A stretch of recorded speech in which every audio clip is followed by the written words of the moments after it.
ఆమె నడుకట్టు చేత నడుము బలపరుచుకొని చేతులతో బలముగా పనిచేయను.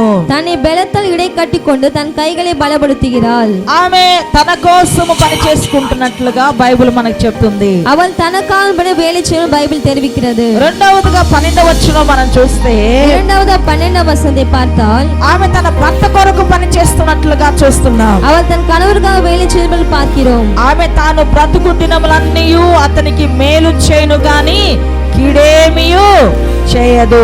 அவள் உயிரோடு இருக்க நாளெல்லாம் அவனுக்கு தீமையே அல்ல நன்மையே செய்கிறாள். ఈ గుణవతి అయిన భార్య యొక్క అలవాటు ఎలాంటిది అంటే, இந்த குணசாலியான ஸ்திரீயுடைய நடவடிக்கை எப்படிப்பட்டது என்றால், ఆమె తన బ్రతుకు దినములన్నీ అతనికి మేలు చేస్తుంది. அவள் உயிரோடு இருக்க நாளெல்லாம் அவனுக்கு நன்மை தான் செய்வாள், కానీ కీడు చేయదు. ஆனால் தீமை செய்ய భర్త மாட்டாள். కోసం పని చేస్తుంది. கணவருக்காக வேலை செய்வாள். ఆమె కీడు చేసే ఆలోచనలు ఆమెలో లేవు. அவளுக்கு தீமை செய்கிற ஆலோசனை அவளில் இல்லை.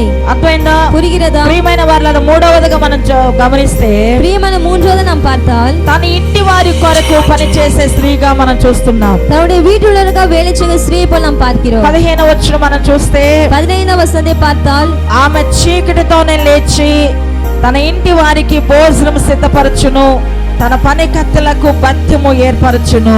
இருட்டோட எழுந்து தன் வீட்டாருக்கு ஆகாரம் கொடுத்து தன் வேலைக்காரிகளுக்கு படி அளிக்கிறாள். ఇంటి వారి నడతలు ఎలా కనిపెడుతుంది? அந்த வீட்டு நடவடிக்கை எல்லாவற்றையும் எப்படியே బాగుగా కనిపెడుతుంది. நன்றாக கண்காணிக்கிறாள். బయట వాళ్ళు ఎవరో వచ్చి నీ కూతురు ఇలా చేస్తుంది, నీ కొడుకు ఇలా చేస్తున్నాడని చెప్పాల్సిన పని లేదు. வெளியே இருக்கவங்க ஒருத்தங்க வந்து உங்க மகன் இப்படி செய்ய மகள் இப்படி செய்ய சொல்ல அவள் சொல்லாம இருக்க மாட்டாள். ఈ స్త్రీ కనిపెడుతుంది. இந்த ஸ்திரீ எல்லாமே పిల్లల నడవడిక ఎలాగుంది, பிள்ளைகள் நடவடிக்கை எப்படி இருக்கிறது, పిల్లల ముందు పద్ధతి ఎలాగుంది, ఇప్పుడు పద్ధతి ఎలాగుంది, பிள்ளைகள் முன்பு நடவடிக்கை எப்படி எப்படி இருக்குது, இப்பொழுது எப்படி இருக்கிறது అని నా యొక్క గుణవతైన స్త్రీగా ఉన్న వారు కనిపెడతారు. என்று குணசாலியான ஸ்திரீயா இருக்கிறவர்கள் கண்டு கொள்வார்கள்.